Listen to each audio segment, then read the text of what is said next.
It's morning here where I am in Ghana. I'm Michelle. I moved to Ghana. Yeah. I landed in Accra May 26th of this year. And this is not the first video I have done about it. I don't think I did any details of such or spoke about anything in detail. I have shown the property I bought and the progress I've made on the property. I don't recall doing anything inside, which I may do eventually depending, on the responses. One of the things I've observed, yes, is that people troll your page and they have all sorts of comments to make. I'd like to think I'm a little bit more hard-skinned. My experiences are my own, so I'm making that declaration right out now. Nothing I say is to batter Ghana or batter anyone that I mention, anyone in the experiences. I'm just talking about my experiences and maybe to an extent how I feel about them. And if somebody learns from it, if it encourages anybody or inspires anybody, that's fine, right? I may repeat some of the things I said in previous videos because, one, I didn't really think seriously about doing videos for content. I have a couple of friends in Jamaica, in the US, and even here who keep saying, I'm diasporans too, who are coming, who I have kept abreast of the things that I experience, who insist on me sharing so that it can help others. So while I am, not sure how many persons my experience can help, I prefer to do it, and if it helps somebody, fine. Please note though, I am not in any way regretful about coming here. This is the best place to be at this point in my life. It's the best place for my daughters and my granddaughter to be, because I moved to Ghana from the US with my two daughters, one adult in her own right, she's 30-something, 34, and my granddaughter who turned 12 recently. And I have a younger daughter who graduated high school when we were leaving US in May of this year. She turned 18 in August, but she graduated high school. And look at these dogs now. So let me show you these two puppies. They're going to be a part of my story at some point because I got them recently. It was recommended that I got pups, and because they, warn if people come in the yard. So you get the pups. Look at them on my leg. You get the pups. You watch them grow, feed them, watch them grow, and they let people know when. Anyway, Bingo, sit Bingo. Nice dog. Hey. Oh, I was telling them, we're trying to see if we can get them to sit. But anyway, the video is not about them, so let's get... Yeah. So, I probably have to do two videos, because one, I want to do an update on the property, and I also want to do an update on the progress on the house. For those who don't know, I moved into this house in June of this year. So we landed in May 26th, and almost exactly 1 month later, we moved into this. It had the roof, no windows. No windows at all. So for those persons who watched the previous videos, these are some of the updates. Just a few I'm going to mention before I talk about what's burning right now. Some of you know that there was a back window put in, and the door, the wooden door, I had to dig off because the so-called carpenter made a mess of it. I'll go over that eventually. But the back window was in, this window was not in, and no bars was in. So we're gonna be talking about that. What today is basically how it started. I think I mentioned I was a teacher. I'm a Jamaican actually. I don't know how clear everything is. I'm gonna try to change my background as I move. I am standing in my backyard right now, right? And I come out here sometimes this early because I am planning to do yard work today. I do it almost every day.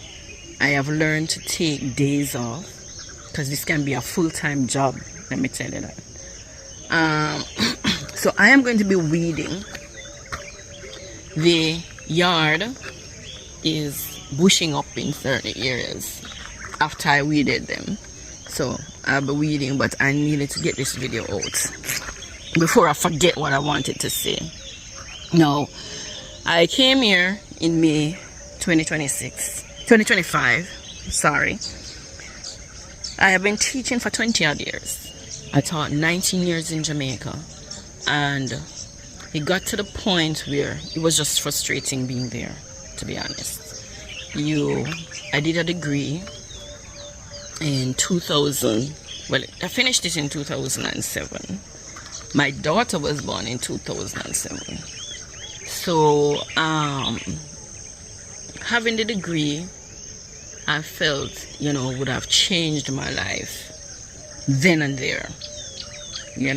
I'm not sure what I could have moved on to. I'm thinking about it now. I'm not even sure how I expected my life to change. But after spending all that money, putting myself in all that debt, I thought things would be different, but it wasn't. I got married at some point, 2015, and you can see that was like 7-8 years later. But during those 7 years after I got a degree, nothing much changed. The school system lacked resource. I felt stagnant. I taught art. Many persons, students, parents, don't care about art. Art is an ad-lib. Art is a non-functional tool in a society where people don't see the relationship with art and big business or art and other professions and so on. I consider it ignorance, but that's me, I'm biased. But I just got to the point where I was actually contemplating just stop working. It's just that in Jamaica, there's not much you can do, especially if you're a trained teacher. There's no other job, in my opinion, that is easy to get that will give you the salary, one, despite the fact that they don't pay you enough.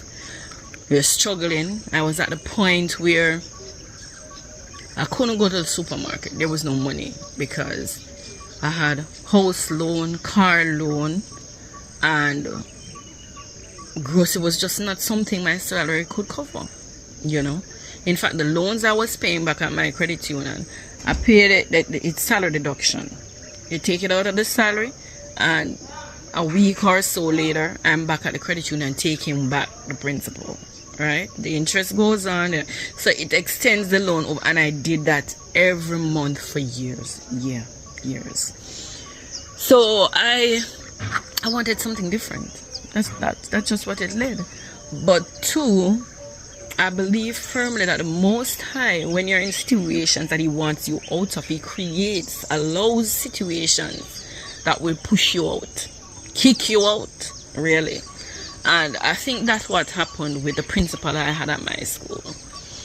The principal was out of this world, immoral, inefficient, as far as I'm concerned, a thief. And He was in his corner, I was in mine. We only collided because I found out that my salary wasn't going where it was supposed to go. The deductions, that is. And it started a train of events that led to further frustration and a whole host of things that just I gotta get out of there, you know. So by the time he flexed his power and I knew what was coming, I was out of there. So I left in 2019 and came on a program to the US and taught in North Carolina for like over 4 years. COVID happened during that time, right? My 18-year-old, she wasn't 18 at the time, but she came with me on the program because of her age. The older one could not, but she came to visit the US in the year that COVID started and they had a shutdown. She had a wedding. Her daughter was supposed to be the flower girl in her godmother's wedding. And when they came up, COVID caught them there. So they were there with me from then on till we moved here to Ghana. Teaching in the US is one experience. That's a different story. Teaching in North Carolina versus Georgia, that's a different experience. Teaching on J1 visa and moving to an H1 visa, that's a different experience. So those are things that I'm not going to touch on in this video. But last year, November, I had started getting discouraged with the whole thing of teaching. And feeling that same thing, there was no much importance play. It's on paper, art is important, you know, but in terms of implementation for scheduling and so on, not much important. In fact, my experience in North Carolina as well as Georgia is that every event at the school, we became, well, the subject that got tossed out. Because the science, the maths, the ELA, can't touch those. Art now can always stay. So art got pushed aside when they had their Veterans Day and their rallies and their whatever, right? So to someone standing outside, it's not much of a big deal. You better believe some teachers believe too that our teachers and PE teachers did nothing. Their work wasn't work. And they totally forgot that the same amount of time they spent in colleges, we had to. Same amount of time. In many cases too, we spent longer time. Our internship and all those things that you do to accomplish your experience and accomplish your skills were probably more difficult than they had experienced. But anyway, that too is a different story. I taught in Georgia for 2 years. And last year, I realized that I was just tired. I was tired of the same foolishness. I was tired of planning lessons that didn't go nowhere, of having days in a week where I taught nothing. But the expectations for success was still there, you know. And then there were the children. American children are just as entitled as their parents in many cases. And they had the same attitude to art as the Jamaicans, probably worst. In many cases worst. And not only that, but I'm walking around with a phone, so I'm trying to make sure, you know, it stays on my face and people can hear and see and so on. But to make this not too much longer, this, or maybe I'll just end this and do another one, get directly to Paul, but this has kind of bringing persons who didn't see my previous videos up to date. Yeah. So that was part of my problem. I was becoming stagnant again. I like challenges. I like to go out, and don't get me wrong, teaching is a challenge. Teaching is a dynamic profession. You don't go in every day and experience the same thing. There are some things that remain the same, yes, but in terms of your experiences with the children, your experiences with those who will work and those who won't work, those things, you know, those things are not predictable, you know, and that makes it a challenging profession. And that's the interest that kept me going for years. But suddenly I was tired of it all.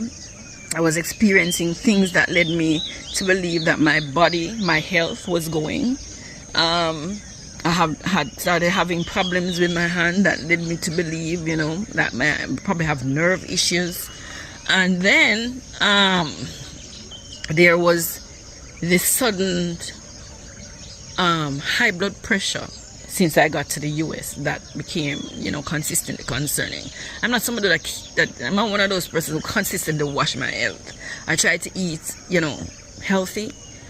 Something that I practiced more often when I was in the US because of the amount of chemicals that I discovered that was in their food, in the food. But I'm not very diligent, so checking blood pressure constantly, and definitely the pills that they want to put you on for the rest of your life is not something I do. I don't like taking pills. Medication, I think, is something man created, and while I am not knocking that many have successfully healed people, I try to avoid them as much as possible. So then there was the political issues, and where Trump was concerned, yeah, he was a big factor in my decision to leave. So when he won in November, I just got up one morning. I felt a push, and it was a stronger push, and I got up one morning and I said to my kids, I said, we're not staying here. Tired of this teaching thing that just does not seem to get me where I want in terms of professional achievement and so on. This now has become a rote. It's the same thing. Moving from North Carolina to Georgia doesn't change, or didn't change certain things, but definitely where it concerns the election and the changes that were being proposed, Project 2025 and what I heard about it, I wasn't going to be caught sleeping, you know. But then I was just thinking about going somewhere else to teach, and the end result of that was, it dawned on me one day, why go to another country like the US instead of going to one of mine? My girlfriend had suggested Ghana, but based on what teachers were being paid in Ghana, I initially, you know, said no, I'd look elsewhere. But then something hit me, you know. It doesn't matter where you go, there'll always be financial problems. My life has been a consistent financial struggle, and some people may say, but art is something that you can monetize, and that is true. And I could give you the list of things, of skills I monetized years ago coming forward and where it went, but I'm not going to do that in this video too. But there's nothing anyone can say about monetizing my artistic skills that I have not tried, even to date, even in recent years, but that's another story. Yes, so I decided, okay, after much research, that Ghana was going to be it. So I started making plans, and the planning itself, the experiences from December into June, up to when we moved, were very much interesting in and of themselves. So gonna be touching on that the next video I share. In fact, I may cut this one and do another one later on today and see what happens. All right, but for persons who are interested in hearing how I moved from making that decision after the election to leave the US and how I ended up in Ghana, I'll do another video, because this one, I think it's over 20 minutes, and those stories are, my experiences are, yeah, a lot. But if you're interested in what I have to say, I'm going to try creating content towards that end. So let me know if anybody has any questions that I can specifically address. Let me know, and I can deal with those too as I go along. But I am going to be sharing a little bit more consistently, and I'm going to be talking about definitely my experiences here as a homeowner, landowner, as a woman, single woman, moving into Ghana with single girls, young girls, because that too may become a part of the story of the journey here. My experiences with having daughters who are single, and some of the things that happen here in Ghana regarding their existence here, their being here. All right, so questions, comments, I don't mind comments, and I'll see you in my next video.